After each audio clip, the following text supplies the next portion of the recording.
And thank you very much for joining us here on PM Express. Tonight we're going to be doing some analysis of the outcome of the NPP National Delegates Conference. You know the new leaders have emerged, but we now need to ask the fundamental question.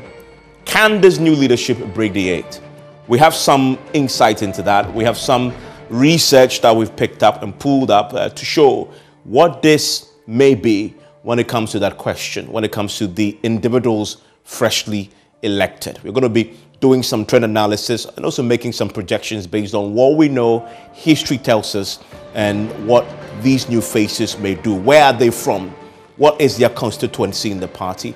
Can they appeal to the national population when it comes to those who are qualified to vote? You want to stay with me because after this break, we'll get straight into that. And my guests will then join me to have their take on the back of what we present here on our smart wall.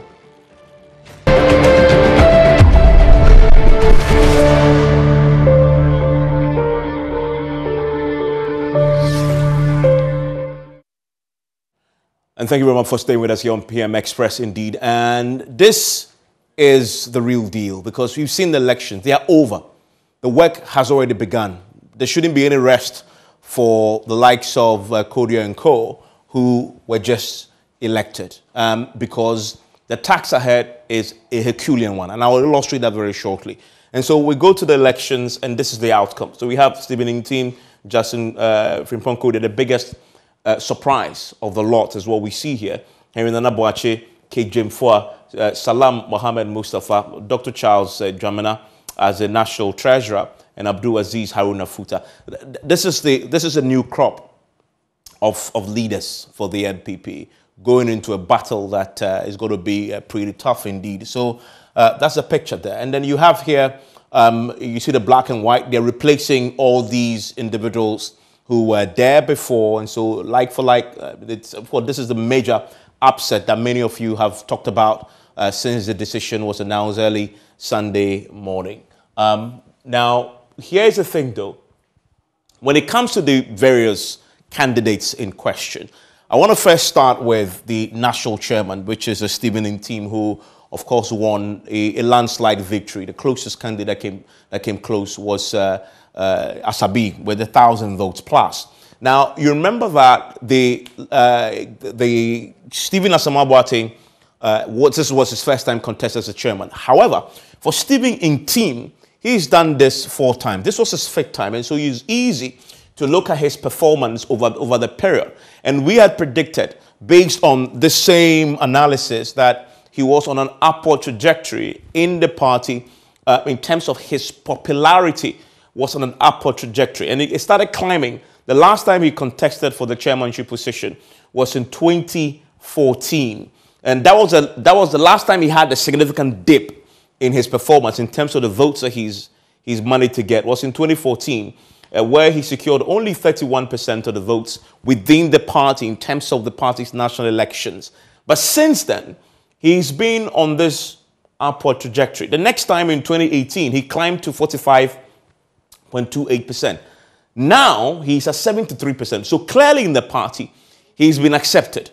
He's been accepted as a man who kept faith with the party, was loyal to the party to a fault, in spite of the constant rejection of his candidature, all the way back to 2001, where he secured 40.58%. He kept fit, kept coming. There's something about his persistence that pleased the NPP delegates.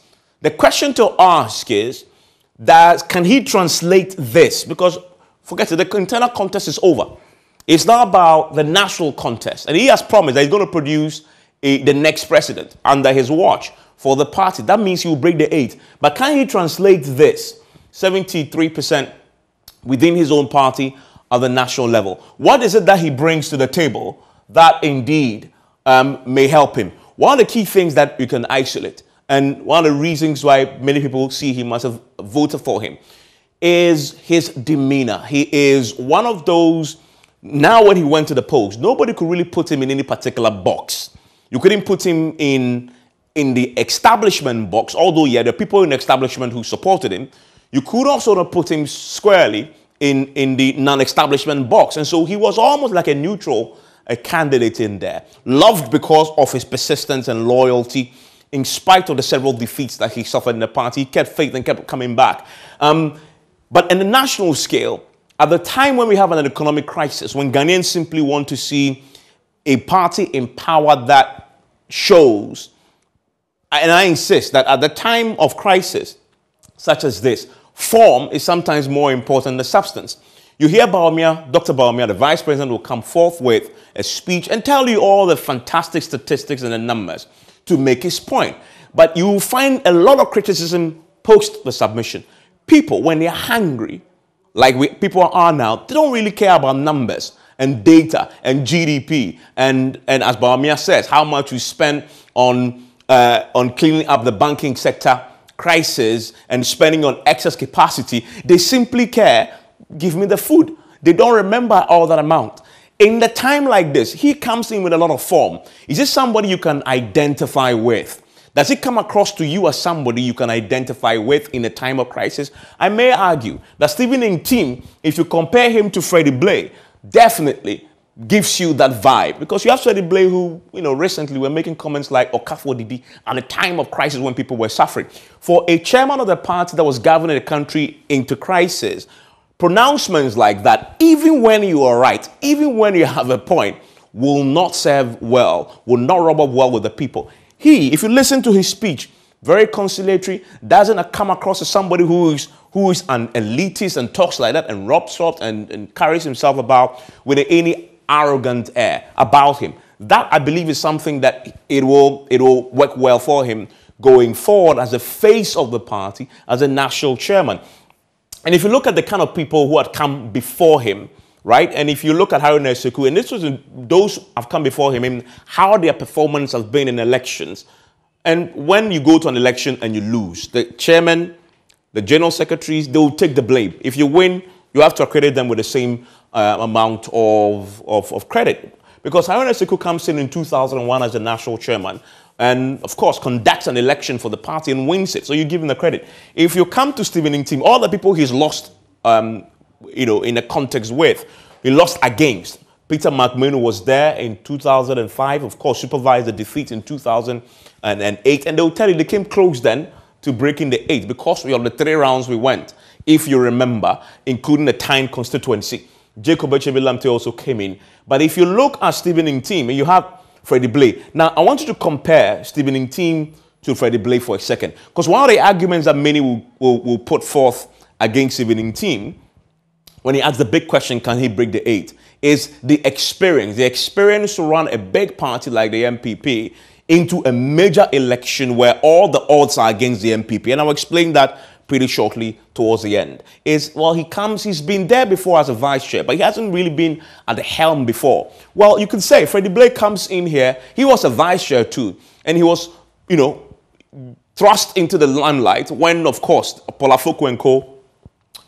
Were suspended because of the internal party wranglings. He had no experience at that time. Remember, even Freddie Blay was not of the NPP ilk. Although he had worked with them in parliament, he wasn't of the NPP ilk.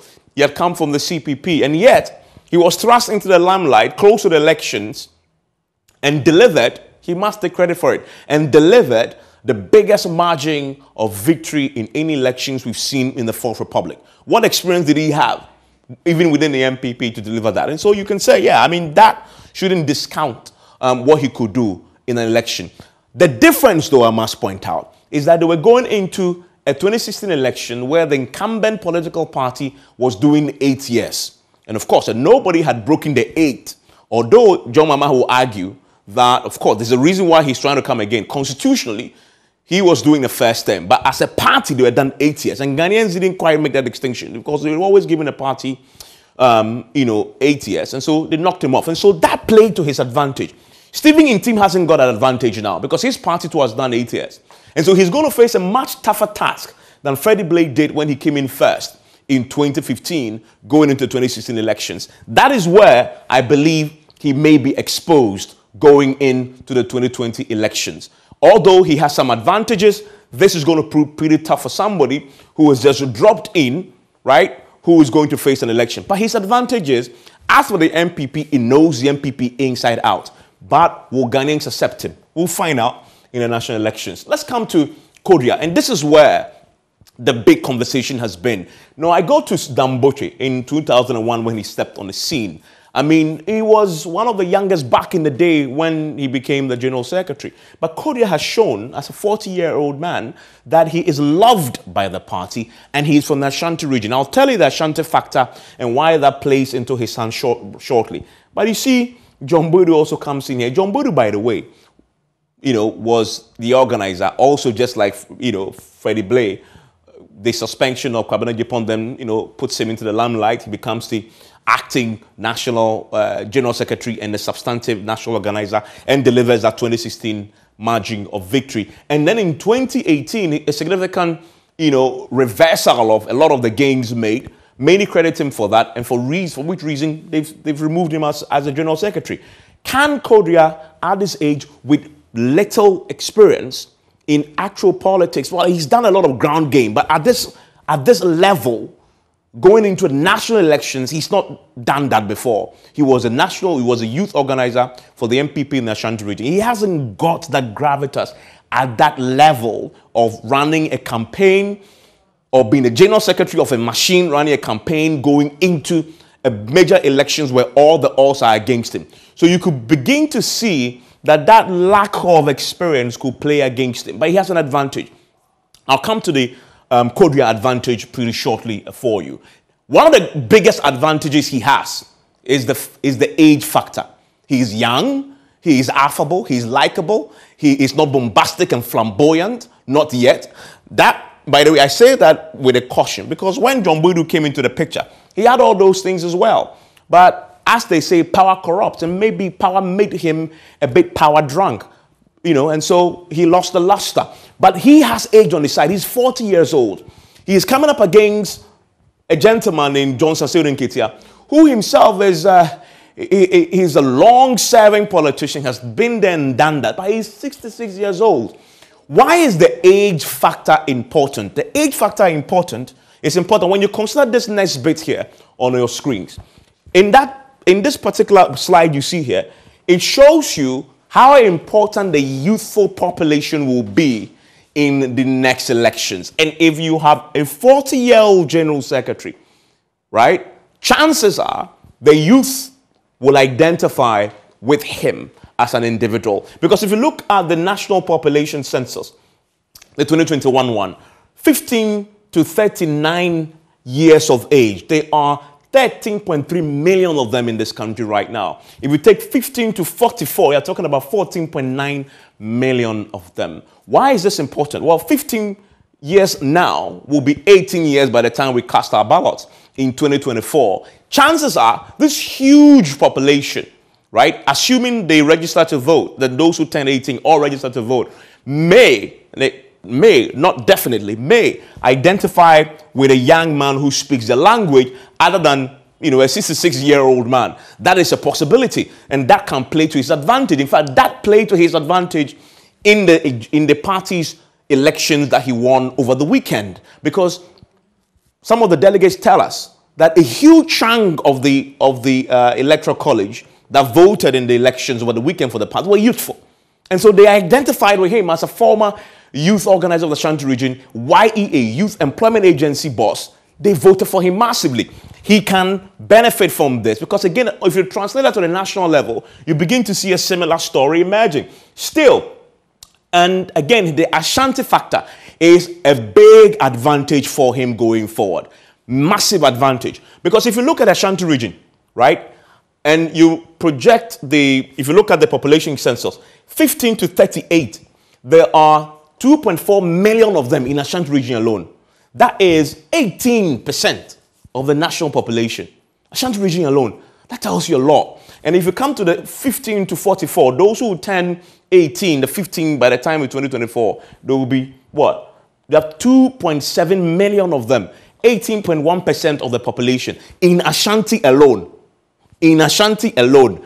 If they all, and that is a stronghold of the party anyway, possibility, a huge possibility is majority of this, many of this possibly may identify with a young man.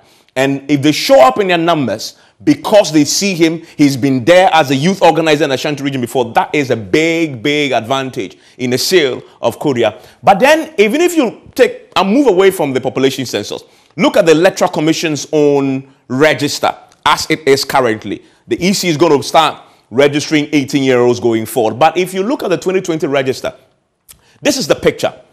Between 18 to 35 years on that register that we voted on in the last elections, there are 19.4 million registered voters currently who are between 18 and 35 years old, right? That makes up 55.3% of the voter population.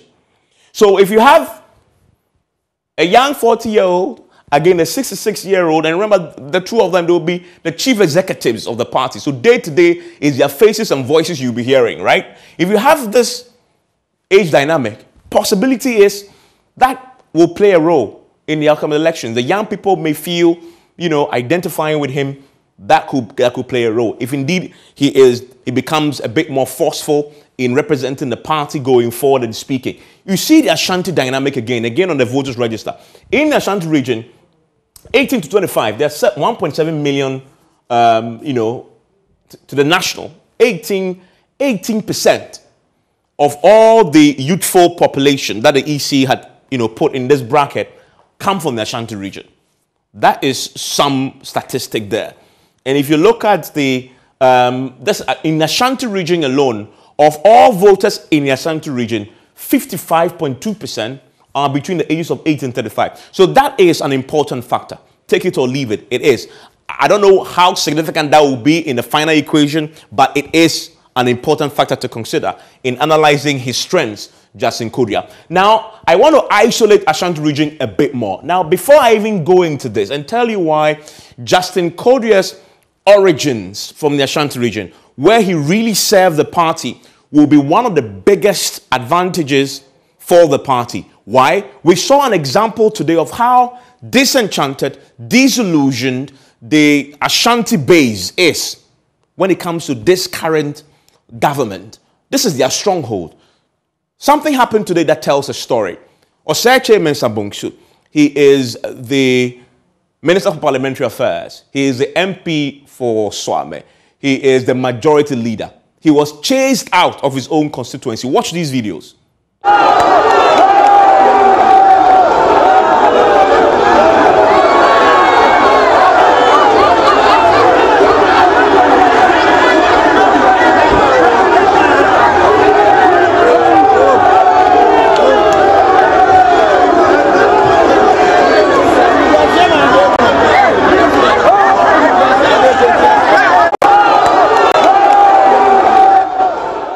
That's Evans Mensah, a powerful man in the party, has held on to that seat for decades. He is the Ashanti, he is the Minister for Parliamentary Affairs in Swame, a stronghold of the NPP. Today, he was chased out. As you saw there, it took the police intervention to whisk him away to safety. I spoke to him on Top Story. He says he is safe, but they threw water in his direction, a water sachet in his direction, because they were pelting him with water sachet.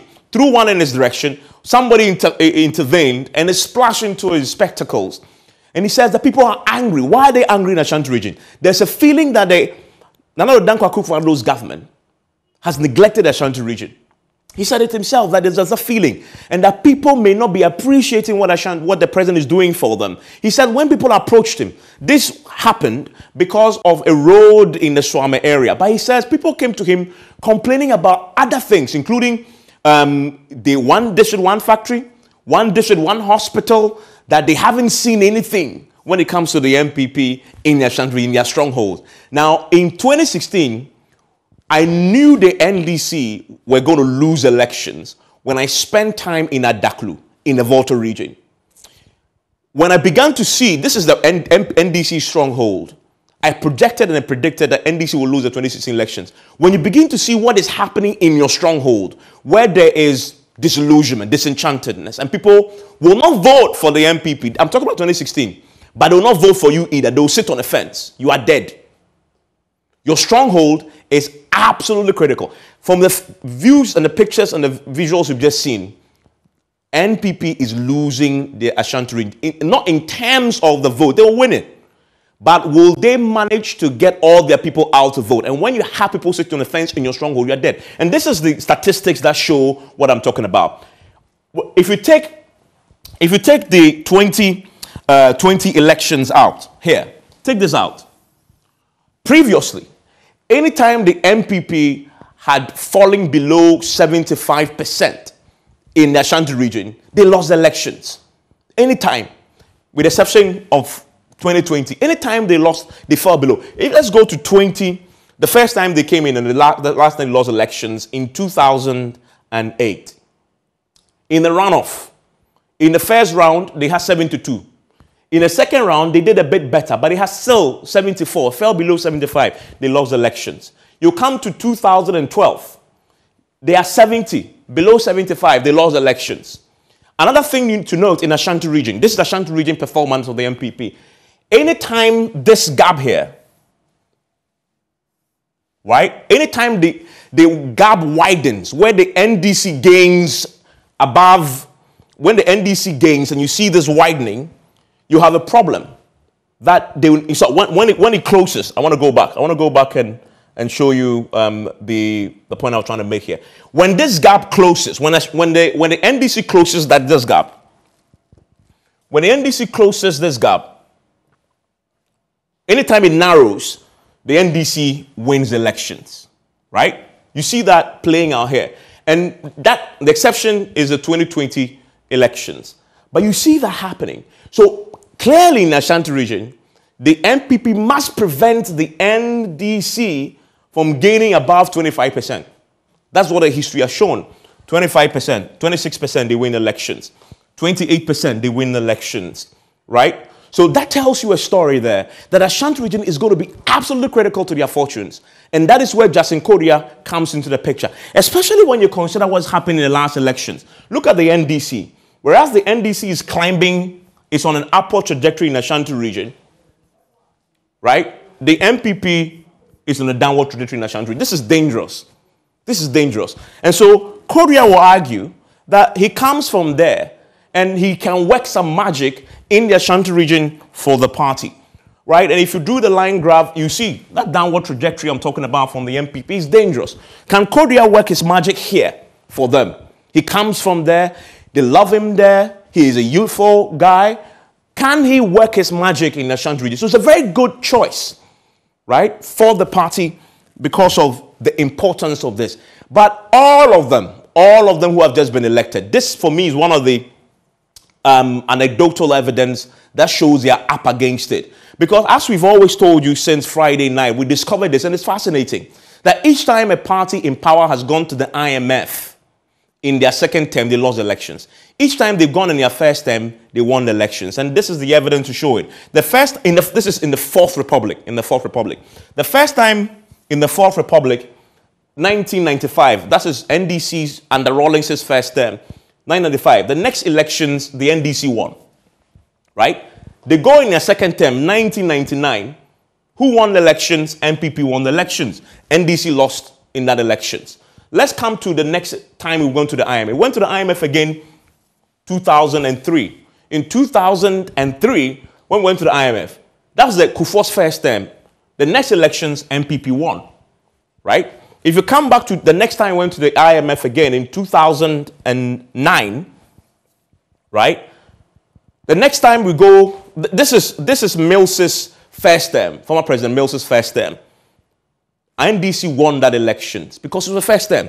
Second term they won. Second term they went to the IMF. What happens? NDC loses the elections. Now, history shows that you have an NPP, that has gone to the IMF in their second term because throughout the Fourth Republic, each time you go to the IMF in your second term, you lose elections. When you go in your first term, you win.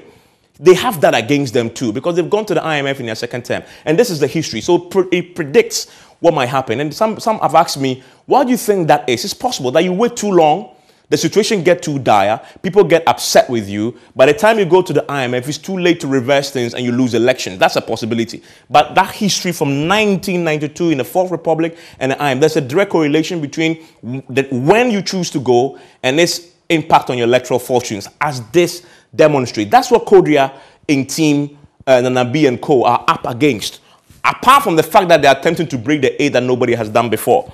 And then I also want to show you the story of, so who amongst this, because eventually it's not Kodria's name, face, or in team's name and face on the ballot for the NPP in the next elections. It will be either him or him, right? So in terms of the elections that we just had in the party, which of these two will be smiling a bit easy? Which of these two will feel, well, I have a bit of the wind in my sail?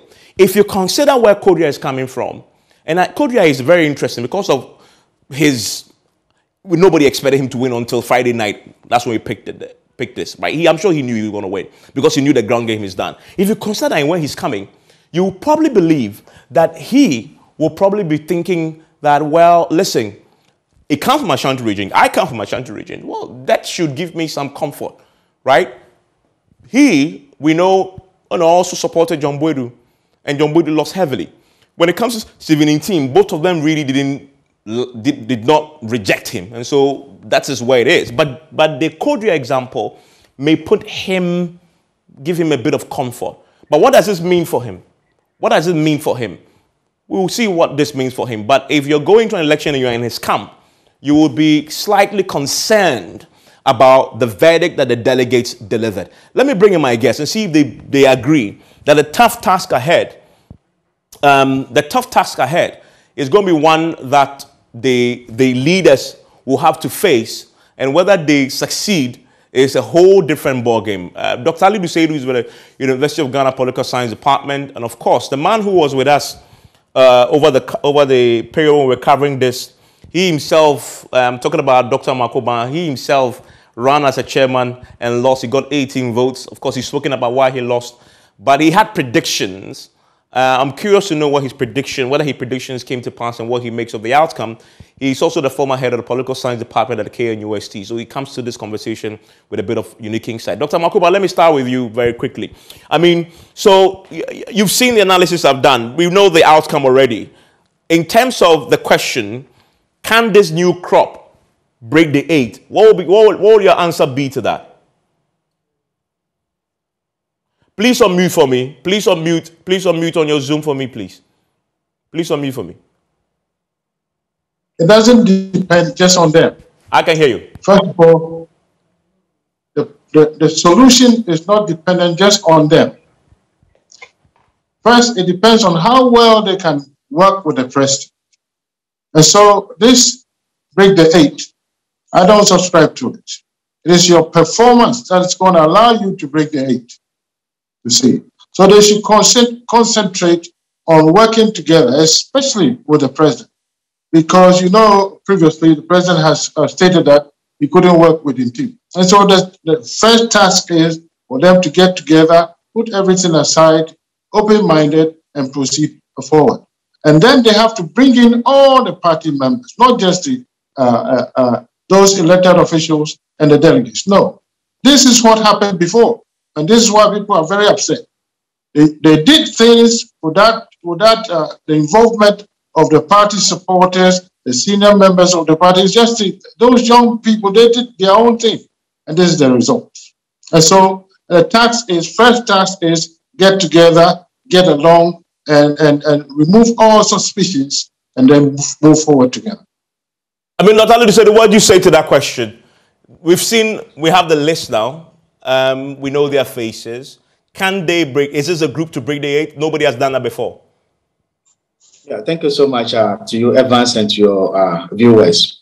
When I look at the list of executives that you've put out there, I tend to see a little bit of good thing in them.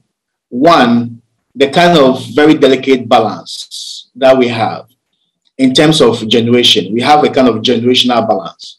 You see relatively older and younger faces in that particular crop of executives. You also see that element of balance and experience. I think about 3 of the current executives have been retained. And you tend to see people who are getting into those positions for the first time, or maybe moving position. For example, Nanabi moved from the National Youth Organizer to currently the national organizer. And you tend to see a little bit of three retained faces, one face moving from one particular position to the other, and that kind of very older faces who have been there. So we kind of see that element of new experience coming on board to join the very old experience. So that's also very balanced. Then you also look at balance in terms of region. I think we have about 5 different regions representative elected in that kind of executives that we have. So you have Northern, 2 from Northern, you have 2 from Eastern, you have 1 from Bono, you have about 3 from Ashanti, and 1 from Upper East. And that is also kind of national representation. Everybody in these particular regions can look up to something in this particular executive. So that is a plus for them. And 2, for now, you tend to see a little bit, it's still very early yet to judge, but you can tend to see a little bit of unity being mooted after the Congress, except the fact that Asabi made some accusations about alleged voter buying, but also the fact that the chairman Wontumi rallied about 15 regional chairmen to declare for a candidate that had completely lost. So the one who has won towards these other people, they also see, I think this evening I read about, what's his name, Titus Glover saying that he's going to work for the party, but he cannot work with Nana B because he thinks he has won 13 out of what? The 16 regions. Yeah. These are emerging cracks, but I still think the party can put that together. So one, we have a very fine, balanced executive with a little bit of unity moving forward. But can that lead them to break the 8? It is a very complex task. Evans, breaking the 8 it's a kind of 3-layered effort. The first one, you are looking at it at the party level. There are party level factors and variables. Some the party can control, others they can't. Then you are looking at the national level factors and variables. Some the party can control, others they can't. Then you are also looking at the global level impact and influence. Some the party can control, others they cannot control. So for example, if you look at the party level, maybe you are looking at electing the right executives. So we have a very good executive balance. It is necessary, but not sufficient for them to break the 8. You are also looking at unity after the Congress, which is coming up very strongly after this. But that is not, like you mentioned, these are not the people who are going to be on the national ballot. So you are also looking at the election of the flag bearers and whether they will still be able to maintain that level of unity that they are trying to maintain after the election of the national executives. You are also looking at building the right party structure institutions. A lot has been done in the past, complete disregard and breach of party institutions and structures by the current crop of executives who are just left. Will these executives do the same thing? I had listened to news this evening, and then JFK went to, I'm not sure whether he went to Kumasi or wherever, and he was saying that the national executives are supposed to be neutral referees in the flag bearership election that's going to happen, and they should not be seen to be taking sides. If they are able to maintain that and stay true to the course of the party's constitution and lay down procedures governing elections that they themselves have established, then they will be meeting a lot of the party requirement. We have seen in the past a lot of people suspended because they had declared support for one particular candidate. And similar people made the same declaration and nothing happened to them. We have seen in the last election, Chairman Wontumi rallying other regional level chairmen to declare support for JB, contrary to the party's rules regarding this particular primaries. So if we are going to throw party's rules and structures aside and just work, do what we like because we are a new crop of executive, it's not going to work. If you move from that level, then you are looking at the fitting into the national level bill. So, Evans, you are looking at the appeal of the candidate that they're going to elect.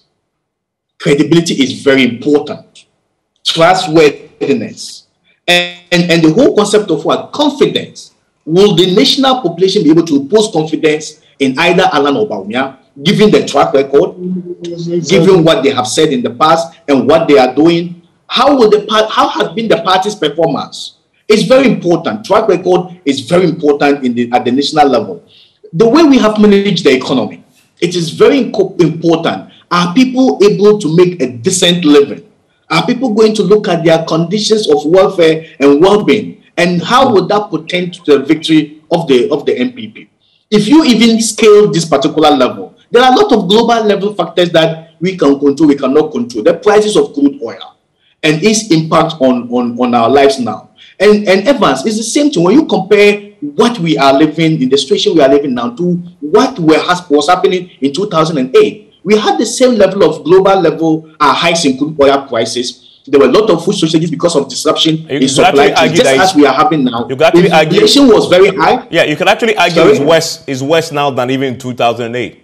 Excellent. And inflation was very high. People were complaining and all those things. They are just repeating what happened in 2008. So, and the IMF, you have done a fantastic analysis of the IMF. It is a very important thing, and they are going to hijack your policy autonomy. And you know what the people want, but you will not be able to do it for them. And all these things are going to fit into breaking the 8 mantra. Yeah. So it's not just an easy lip service or slogan. It is something that requires a lot of effort, even factors beyond the control of the current crop of executives that have been elected. Yeah. So to me, the balance is good in terms of region, generational, in terms of experience. For now, they are still able to. We haven't seen any big divisions emerging. Though a little break of cracks, if you don't take it, can kind of widen. But it's an uphill task. Yeah, breaking the 8. Thankfully, let's speak to an insider. He's still in the party. He's a member of parliament for Techiman South. He's a former director of elections for the NPP. So he's been there. He's done that. A good friend of mine, Martin Evans Mensah. Martin, thank you for the time here on PM Express.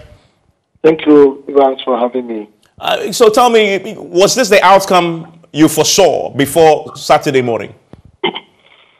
Well, thank you to you, and good evening to your viewers.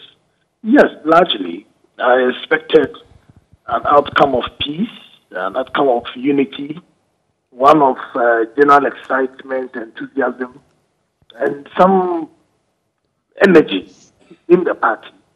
I believe that is the general feeling across the rank and file of the party. There seems to be some unity. Everybody feels that the process was very fair. The conduct of the election was as everybody expected. And so largely everybody should be fine, and that for me is what I expected. Yeah, so the big question remains now. Now we know the identities of those who will be leading the party into the 2024 elections. You are attempting to do something no other party had done before. In addition to that, you are going to the IMF. The economy is in a crisis. So everything else is against you. The odds are stacked right against you. Are these the individuals who can deliver this miraculous outcome in the 2024 elections? Yes, pretty much so. Evan, the list of people who emerged, don't forget, are not entirely new.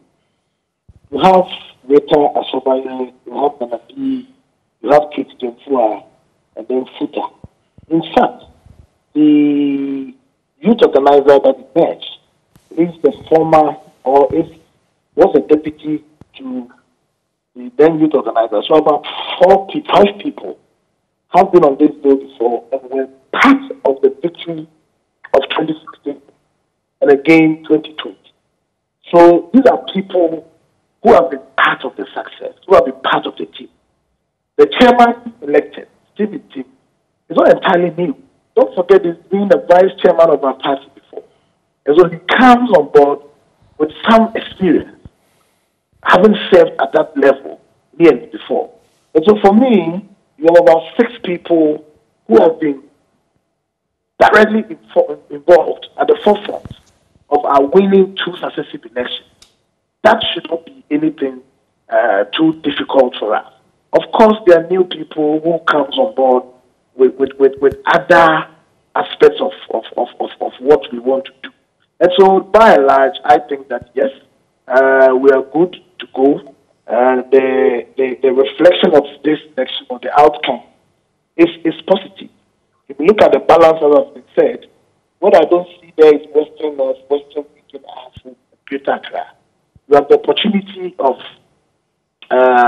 various appointments, and that should be able to satisfy these missing regions. So on the whole, you're going to have every region represented, and I believe that is a good reflection for our march towards 2024.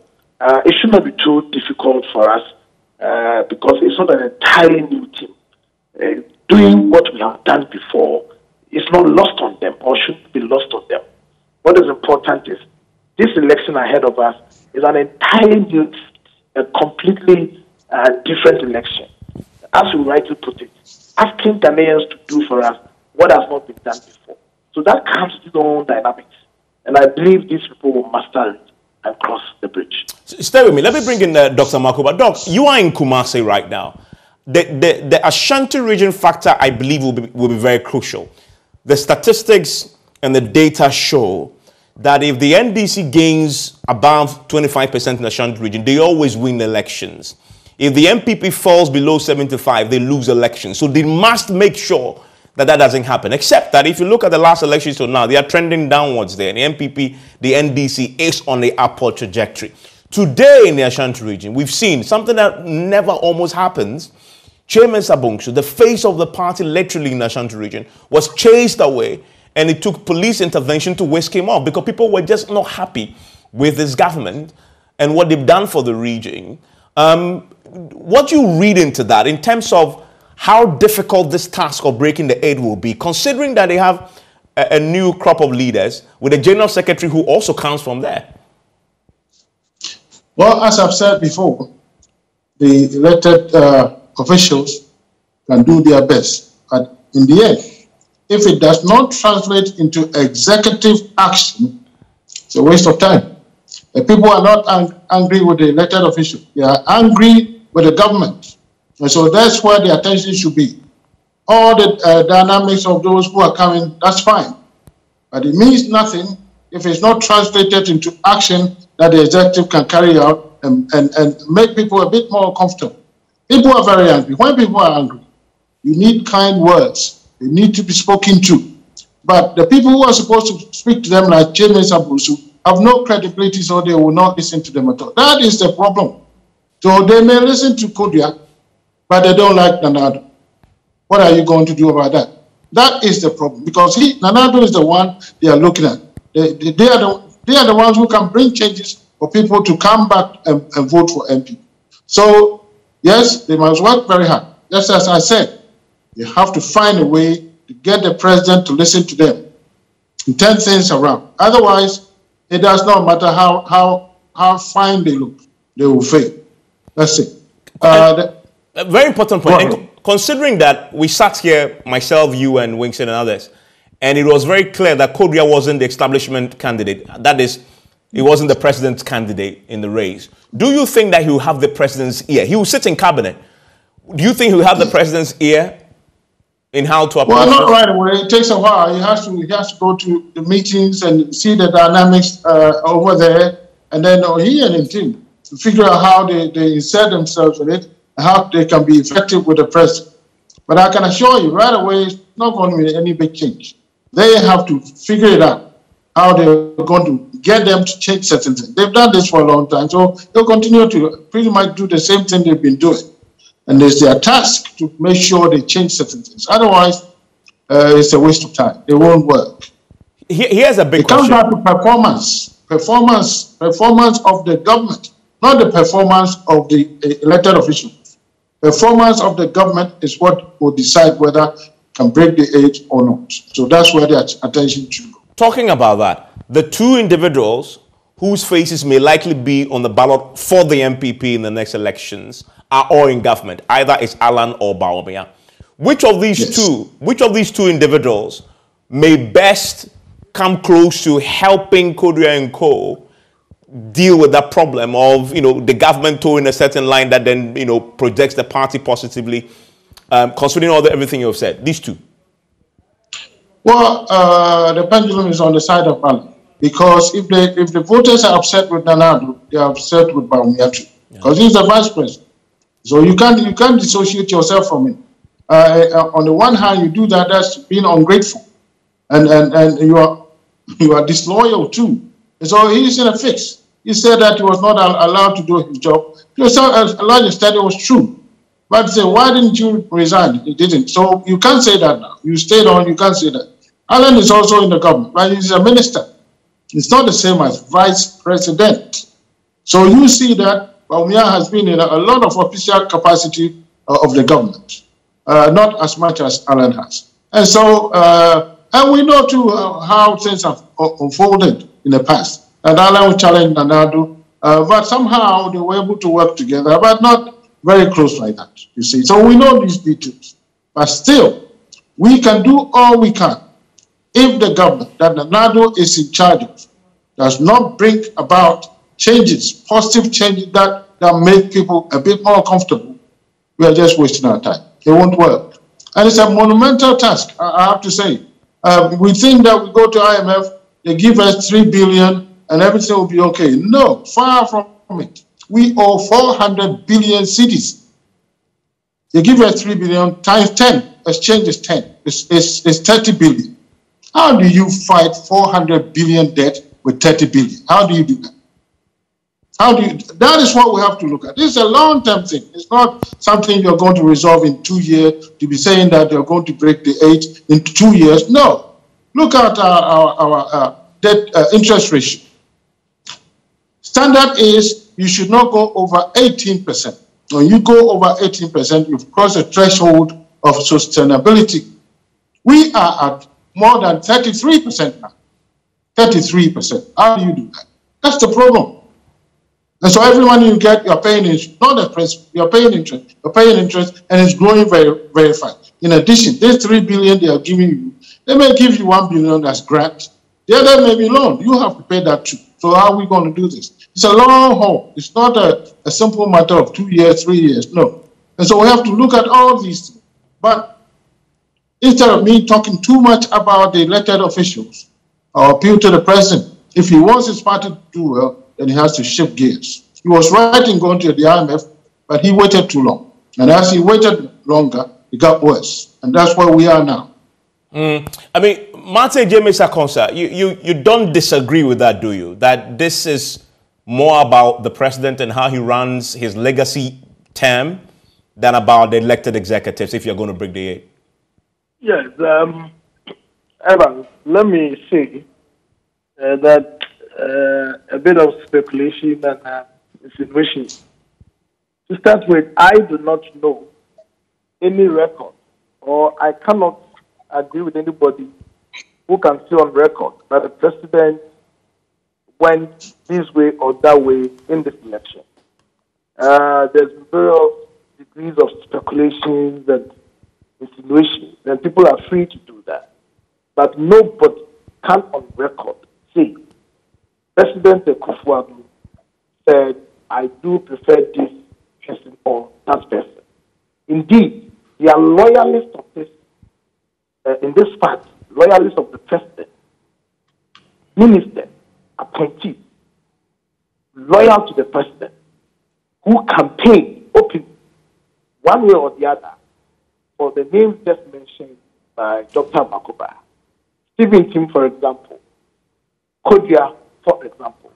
And so I fail to see how anybody would say the president did not want them to be, and therefore working with them should be difficult. I fail to see that. But I just take it as politics of the circumstance. Again, government concedes that indeed we are in challenging times. That has not been lost on anybody. What is important is the response to the situation that government is putting across to deal with it. We have just come from a situation to the current. Before the current situation, we know how the management of this economy has been. We are hit by a global crisis. Ghana is no isolation. And the responsibility to bring this economy on track and better the lot of Ghanaians is not lost on this government. The president is well poised to make sure that, as has been done before, we bring the situation to normal. Yeah, I mean, Martin, let me ask you a quick question on the point about the external factors. If you consider what happened today with Chairman Sabungsu, your leader in parliament, that they chased him out, he himself told me tonight on Top Story that there's a whole host of grievances they had. The people in Swame who chased him, they didn't care about who caused the current crisis. They just simply wanted him out. They chased him.